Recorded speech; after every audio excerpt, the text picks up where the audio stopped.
Income tax department अब तक आपकी इनकम पर टैक्स लगा रहा था, लेकिन अब 1 अप्रैल के बाद नियमों में बदलाव किया गया है। आपका सेविंग अकाउंट है या करंट अकाउंट है, जो भी बैंक का बैलेंस है, इस पर भी अब जो टैक्स है वो लगाया जाएगा। ध्यान रखिएगा, सरकार द्वारा यहां पर 30% नहीं, मैक्सिमम 84% तक आपको टैक्स लगाया जा सकता है। तो ये नियम जो है वो बदले गए हैं। तो क्या बदलाव किया गया है, कैसे अब आपके पास अगर बैंक का बैलेंस है उसे अब आपको यहां पर दिखाना मैंडेटरी होगा। अगर ये बैंक का बैलेंस अगर आप नहीं दिखाएंगे तो ध्यान रखिएगा यहां पर आपको दिक्कत परेशानी हो सकती है। और अगर आपकी इनकम से मैच नहीं हुआ तो इस केस में आपको 84% तक का टैक्स भी यहां पर देना पड़ सकता है। यानी कि इस बार फाइनेंशियल ईयर 25-26 असेसमेंट ईयर 26-27 की अगर आप आईटीआर फाइल करते हैं तो बहुत सोच समझ के आपको इनकम टैक्स रिटर्न फाइल करना होगा, क्योंकि इसमें आपको बैंक का बैलेंस भी अब यहां पर देना पड़ सकता है, जिससे अब यहां पर भर भर के नोटिस जो है लोगों को आ सकती है। देखते हैं आज के इस वीडियो के अंदर बैंक का बैलेंस को लेकर बहुत ही इंपॉर्टेंट अपडेट जो है वो किया गया है। 1 अप्रैल से ये नियम लागू है, तो ये वीडियो बहुत ही इंपॉर्टेंट है आप सभी के लिए। वीडियो बहुत ही डिटेल्ड है, तो वीडियो को एंड तक जरूर देखें और चैनल को लाइक सब्सक्राइब शेयर जरूर करें। दोस्तों ध्यान रखिएगा, चैनल पे जो भी वीडियो पढ़ते हैं उसको लाइक जरूर करें। कई लोग लाइक नहीं कर रहे हैं, तो लाइक करना ना भूलें और सब्सक्राइब जरूर करें, और पसंद आए तो शेयर भी इसको करें। आइए समझते हैं बैंक का बैलेंस कब आपके लिए यहां पर टैक्स लग सकता है, जिसके लिए फॉर्म्स के अंदर जो है बहुत बड़ा बदलाव किया गया है। तो यहां पर आप देख सकते हैं बैंक का बैलेंस अब आपको यहां पर आईटीआर 4 के अंदर दिखाना मैंडेटरी हो जाएगा। यानी कि अगर आप बिजनेस से हैं या अगर आप प्रोफेशन से हैं और प्रिजेंटिव टैक्सेशन चुनते हैं, तो इसके लिए प्रिजेंटिव टैक्सेशन अगर आप चुनते हैं 44AD या फिर 44ADA प्रोफेशन वालों के लिए, या फिर ट्रांसपोर्टर के लिए 44AE, तो इस केस में अब यहां पर मैंडेटरी है आपको बैंक का बैलेंस जो है वो यहां पर आईटीआर फॉर्म में दिखाना होगा। फाइनेंशियल ईयर 25-26 की आईटीआर फॉर्म से ये नियम जो है वो लागू कर दिया, यानी असेसमेंट ईयर 2026 की आईटीआर जब आप भरेंगे जुलाई महीने में, तो इस केस में आईटीआर 4 में खासकर ध्यान रखिएगा अब आपको सभी बैंक का बैलेंस जो है वो दिखाना मैंडेटरी होगा। तो ध्यान रखिएगा यहां पर पहले क्या हुआ करता था, यानी फाइनेंशियल ईयर 24-25 की बात करें, असेसमेंट ईयर 25-26 की बात करें, तो आईटीआर फॉर्म के अंदर जो है बैलेंस शीट की 4 फील्ड होती थी। 4 फील्ड आपके लिए मैंडेटरी होती थी। आप सभी को पता है, अगर आप बिजनेस से हैं, प्रोफेशन से हैं, तो ज्यादातर जो बिजनेस वाले हैं, प्रोफेशन वालों को भी नहीं, बिजनेस वालों को, यहां पे बिजनेस वालों के लिए एक तो डेटर दिखाना होता है, कितने आपके डेटर हैं, कितने आपके क्रेडिटर हैं, क्या आपका यहां पर स्टॉक है, और इसी के साथ चौथा कितना आपका कैश बैलेंस है। ये 4 डिटेल दिखाना आपको आईटीआर 4 के अंदर मैंडेटरी होता था। तो आईटीआर 4 के अंदर बैंक बैलेंस पहले मैंडेटरी नहीं था, तो बैंक बैलेंस जो था वो यहां पर ऑप्शनल था, मैंडेटरी कैटेगरी में नहीं था। सिर्फ ये 4 फिगर आपको दिखाना मैंडेटरी होता था। तो यहां पर ज्यादातर जो स्मॉल टैक्स पेयर थे वो क्या करते थे, या तो बैंक का बैलेंस ब्लैंक रख देते थे, जीरो रख देते, बुक्स ऑफ अकाउंट मेंटेन नहीं करते थे, तो इसका फिगर ही नहीं डालते थे।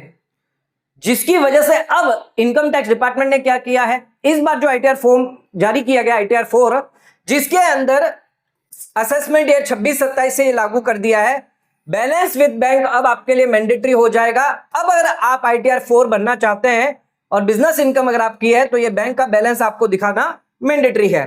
फिर आप प्रिजेंटिव टैक्सेशन हो, स्मॉल बिजनेस हो, प्रोफेशन वाले हैं, ध्यान रखिएगा ये 4 फिगर में से अब ये 5वां फिगर आपके लिए एक और मैंडेटरी कर दिया गया है।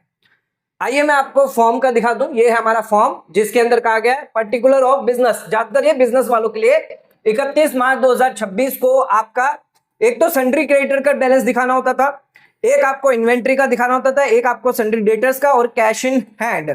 यहां पर आप देख सकते हैं, यहां पर साफ लिखा हुआ है E15, E19, E20, E22। अब ये नया और ऐड किया है E21, यानी बैंक बैलेंस वाला। ये आपके लिए मैंडेटरी फील्ड है। तो अब आपके लिए 5 मैंडेटरी फील्ड कर दी गई है, जिसमें बैंक के बैलेंस दिखाना आपके लिए जरूरी होगा। अच्छा, बैंक का बैलेंस, अब इसमें कौन से बैंक का बैलेंस आएगा, कौन से बैंक खाते आ सकते हैं, आइए इसको थोड़ा सा डिटेल में समझते हैं। तो सबसे पहले समझते हैं बैंक का बैलेंस कौन सा इंक्लूड होगा। तो ध्यान रखिएगा, यहां पर जो भी आपका क्लोजिंग बैलेंस होगा एज ऑन 31 मार्च 2026 सभी बैंकों का, जिसमें आपका बिजनेस अकाउंट है, जहां से आप बिजनेस का ट्रांजैक्शन कर रहे हैं। तो यहां पर बैलेंस विद बैंक कौन सा हो सकता है? एक तो सेविंग अकाउंट हो सकता है, दूसरा आपका करंट अकाउंट हो सकता है, अच्छा ओवरड्राफ्ट कैश क्रेडिट अकाउंट भी हो सकता है।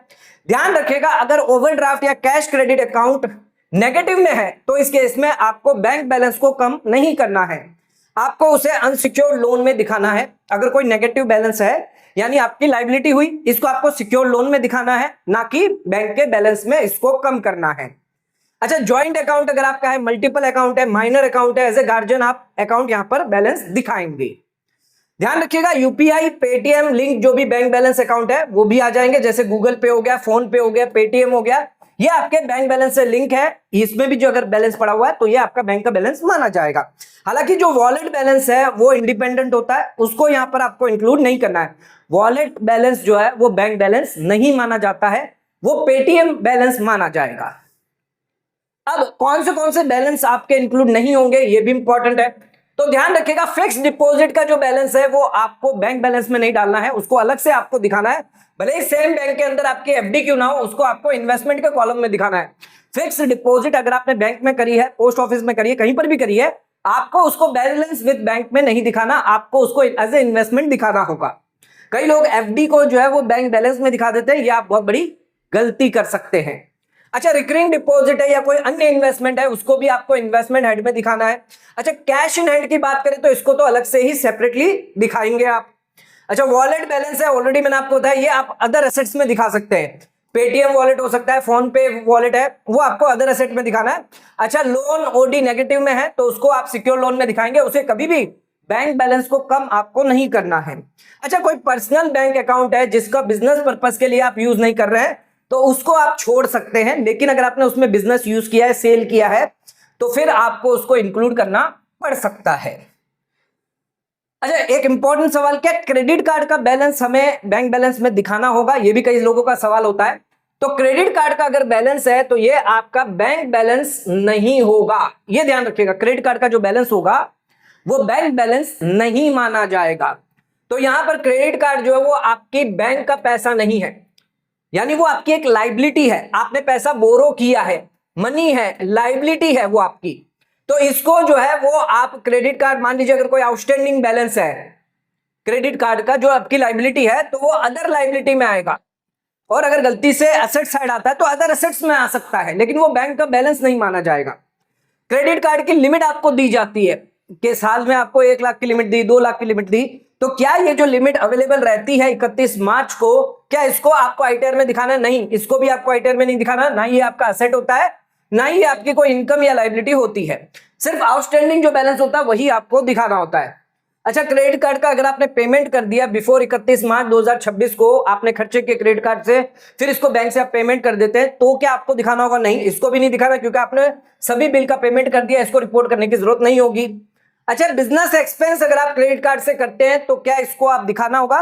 एक्सपेंस ऑलरेडी आपने प्रॉफिट एंड लॉस में क्लेम कर लिया होगा।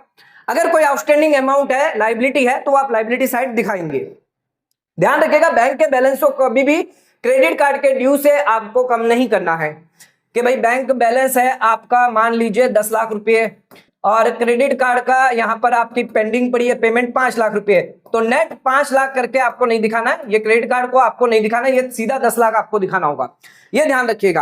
अच्छा, कोई क्रेडिटर का अगर आप पेमेंट करते हैं क्रेडिट कार्ड से, क्या ये आपको बैंक बैलेंस से कम करना होगा? नहीं, क्रेडिटर का जो भी आप पेमेंट कर रहे हैं क्रेडिट कार्ड से, आफ्टरवर्ड्स आप बैंक से जो है अमाउंट ट्रांसफर करेंगे तब आपका अमाउंट बैंक से कम होगा।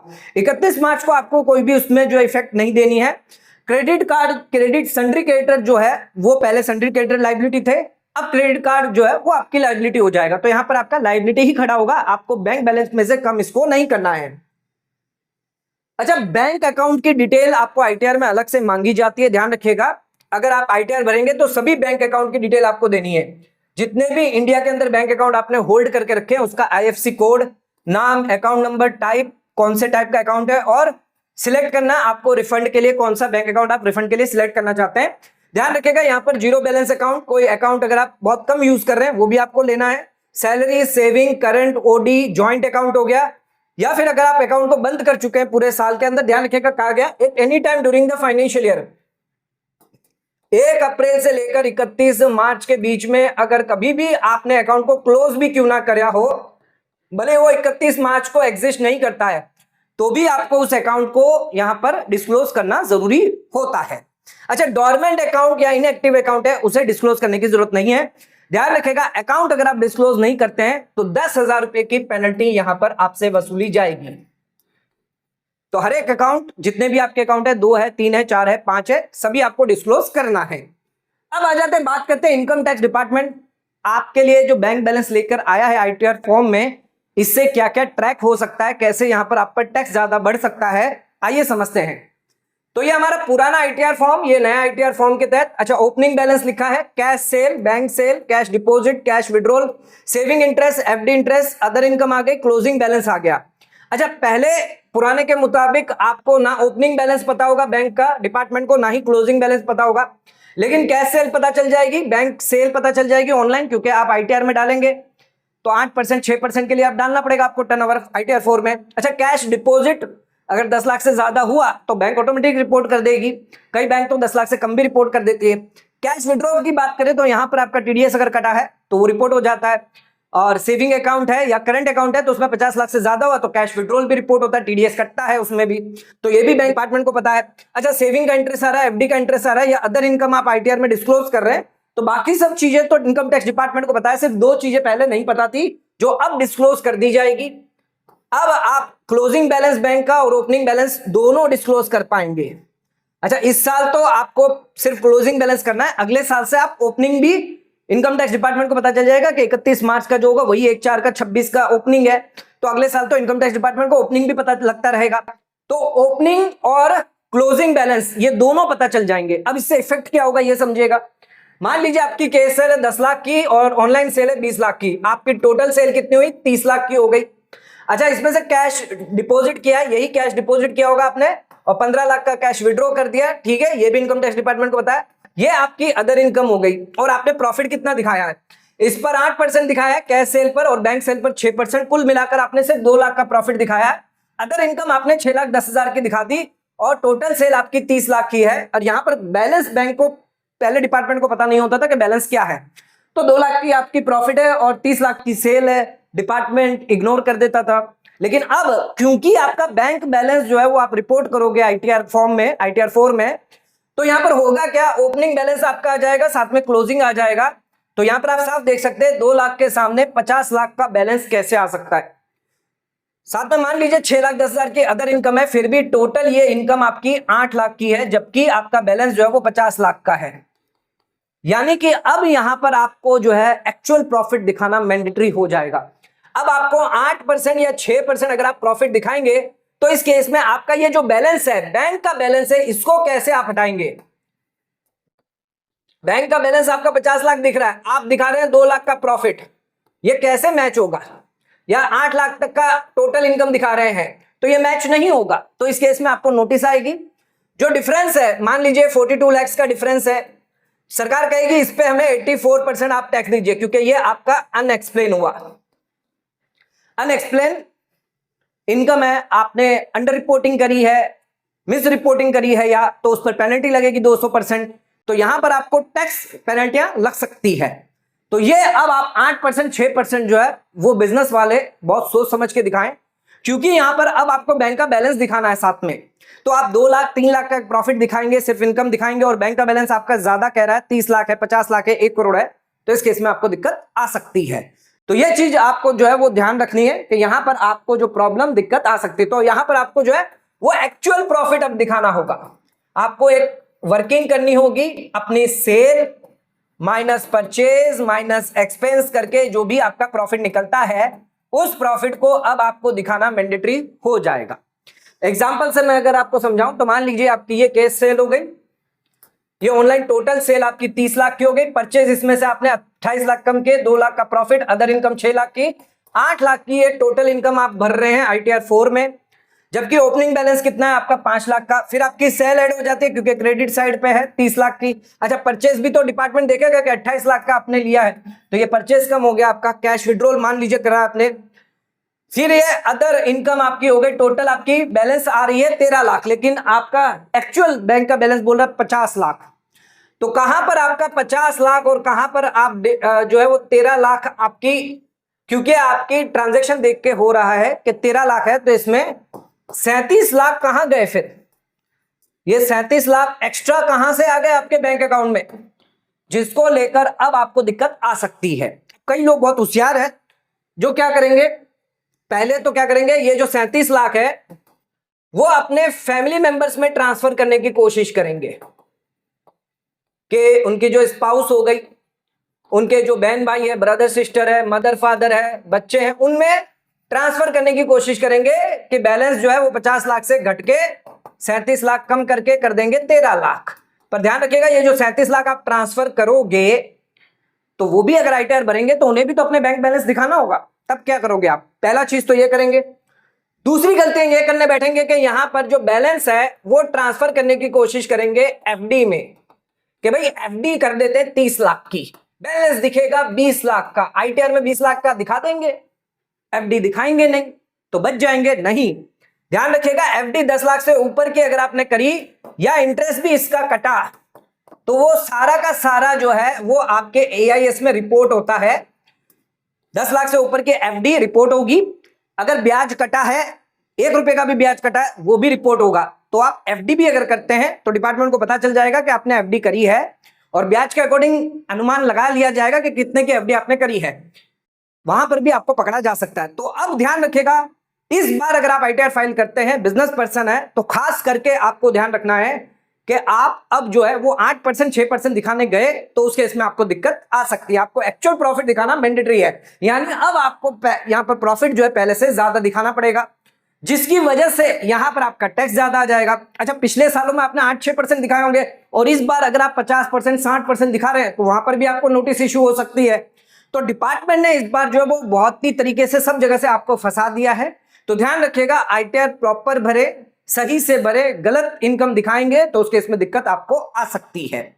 अच्छा, एक चीज इंपॉर्टेंट और थी जो मैं आपको बताना चाहता हूं, हमने यहां पर बात करी थी अगर आपका कोई पर्सनल बैंक अकाउंट है वो आपको नहीं दिखाना है, तो वो आईटीआर में साफ कहा गया है जो भी आपका बिजनेस रिलेटेड अकाउंट है, बिजनेस रिलेटेड बैंक अकाउंट है, वही आपको दिखाना होता है। बिजनेस रिलेटेड नहीं है तो उसे आप स्किप कर सकते हैं। तो दोस्तों, आज का वीडियो अगर आपको पसंद आए तो वीडियो को लाइक शेयर सब्सक्राइब करना ना भूलें, वीडियो को ज्यादा से ज्यादा शेयर करें ताकि और लोगों तक इसकी नॉलेज पहुंच सके। आज का वीडियो समाप्त करते हैं, धन्यवाद।